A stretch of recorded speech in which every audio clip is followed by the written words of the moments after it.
kambarys, ant sofutės sėdi senolis, dėdukas jau virš 80 metų, prie jo pribėga jo nukėlis, jau į mokyklą einantis į pradinės klasės, sako, seneli, mums prasidėjo istorijos pamokos, labai įdomu, tu ką tu, aš žinau, kad tu buvai kare, papasakok, ką nors apie karą. O, sako, vaikeli, karas yra baisus dalykas, tas antram pasauliniam kare buvau, aš, kaip rusų pusėje mes kovojom ir, reiškia, mūsų vokiečiai paėmė nelaisvę.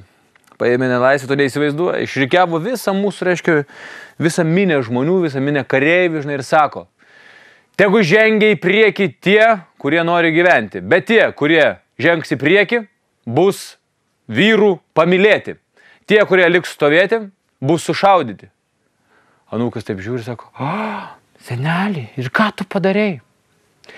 Nu ką, sušaudė mane, sušaudė.